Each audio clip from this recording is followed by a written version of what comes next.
Comparison is the thief of joy. Have we not all at some point thought, why is my life so boring? Is everyone else's life really like mine? Waking up at the same time every day, doing the same routine, boring stuff. Putting on my boring suit to go to my boring corporate job. Everything is so normal, it's just not exciting. And then there's the normal daily stuff. Cooking, cleaning, shopping. I get the same drink from the same coffee shop on the same street every day. Hi, can I get a medium chai latte with cinnamon? I look up to the sky, the weather is meh. I can see some clouds, it's not really hot, neither is it cold. I hate clouds. During the less active parts of my boring days, I spent time scrolling on Instagram where everyone's life seems to be full of excitement. Some people are on holiday, or in fact look like they're on holiday all the time. Why is my life not like theirs? Okay, the intro might be slightly, or not very slightly, over dramatized, but I'm sure that at some point we've probably had elements of these thoughts. Or maybe we're thinking just like that right now. And it's no wonder when we live in this day and age of unfiltered sharing, where everyone seems to be sharing so much of their life online, yet sharing so little of it in reality. And then we consume this content at really kind of an unprecedented rate in massive volumes. It's bound to affect the way we think in one way or another. So in this video, I want to talk about two overarching ideas or concepts that might help us overcome this way of thinking and might explain why do we feel like our life is more boring than it actually is. So earlier this year, I was listening to an audiobook and I came across a passage that completely changed my understanding on perspective. The book I was listening to is called Laws of Human Nature by the author Robert Greene.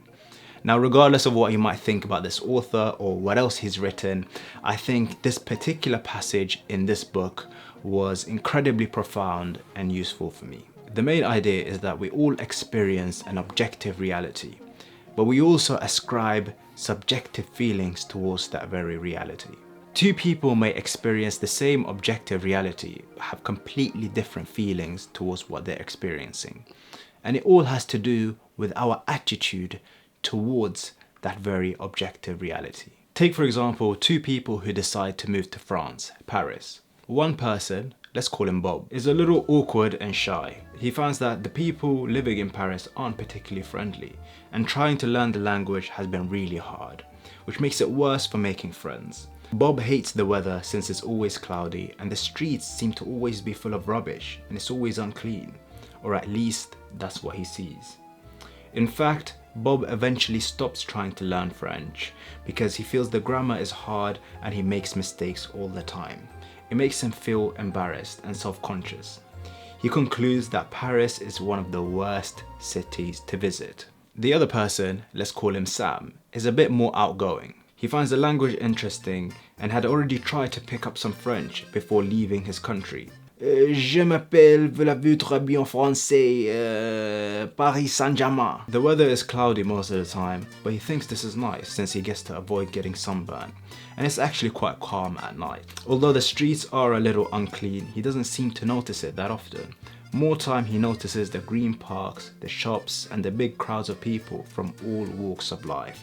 Not to mention that there's also other parts of Paris that are particularly nice and clean. Bob learns French really quickly since he's made so many friends and he gets to practice the language all the time. Fundamentally, in this example, both Bob and Sam experience the same objective reality. They went to the same country, to the same city, met the same general population, although maybe not the exact same people. They experienced the same weather, the same type of food. The only thing that is different is the lens by which they experience this objective reality. If we take Sam as an example, he took on a positive attitude before even setting foot in France. His positive view of the people around him rewarded him with further positive interactions the more he met people. Sam experienced the same weather that Bob did, but viewed it differently.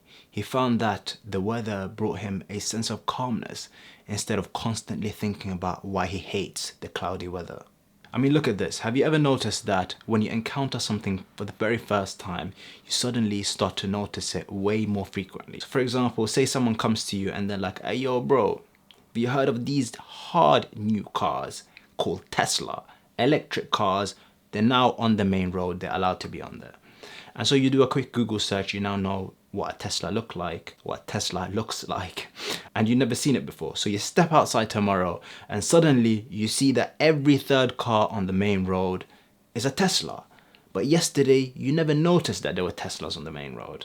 And this is known as, and I'm going to try and say this in the way that I think it's supposed to sound like, the Biomedical phenomenon, aka frequency illusion. And this phenomenon just explains the tendency to notice something more frequently after having encountered it for the first time. Similar to this concept, some people's attitudes towards life can cause them to notice certain things more frequently in their environment. So for example, a negative attitude towards life can cause us to notice more of the things we dislike. We anticipate that the street is going to be more junky, so that's what we notice more of all the time. Even if it's only a small amount, our mind actively looks for it. So that's all the lens that we're wearing lets us see. On the other hand, a positive attitude can make us almost not see those things at all, and we only notice the positive stimuli in the environment. We notice all the happy people that are walking on the street instead of everyone rushing trying to get to where they need to go. We notice the friendly shopkeeper down the road, or the smell from the bakery from the shop next door. For both people, this is objectively the same reality, but they see completely different things. Comparison is the thief of joy. Social media, we talk about it all the time. We all say, don't compare yourself to other people on the socials. We all know it, but we all still do it. As someone who's lived the social media life for quite a few years, and at some parts of that journey made it almost like a job, I feel like it's given me some insights which everyone might not have. So let's take one person's life on social media. Let's give them 2 years. 2 years is equivalent to 730 days, 17,520 hours, 1,051,200 minutes, or 63 million seconds. Say that person posts one 15-second story a day for 2 years. And of course, they will only show you the best 15 seconds of their day.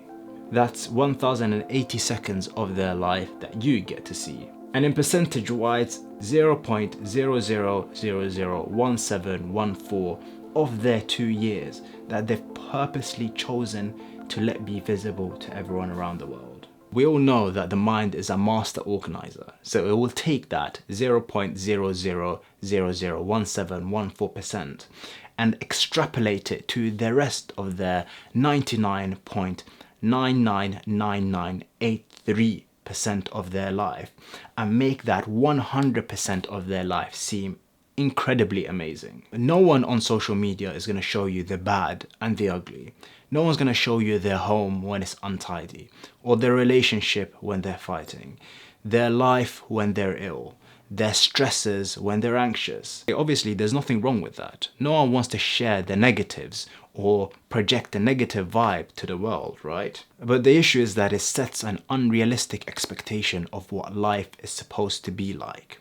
And obviously we know that it's not real, but when you see it over and over and over again, I'm guessing it's going to affect the subconscious in some ways. The more we compare ourselves to other people's lives, the more difficult it's going to be to take a positive lens and a positive attitude towards our own life and the simple things in our own life. And obviously I'm not going to sit here and pretend like I have a solution for this, or tell you do this, and that. You know, you can try a few things. Social media detox is obviously one. Being conscious of how social media affects our minds, understanding, you know, how our thoughts are being affected by things that are happening around us, and thinking about our attitudes, all of that stuff. But then I think it's kind of up to the individual You know, once we understand that our attitudes have an impact on the way we see the world, what we allow into our minds, what we see on social media, or what we see on you know, TV series, or what we see out in the world, also affects our expectations and also affects the way we view the world. Once we understand those things, then, you know, it's up to us to think about what we can try have a more positive attitude. So I hope in some ways that this video was useful. If you did find it useful, then, you know, leave a like, subscribe to the channel, more videos coming. We're on a regular thing right now.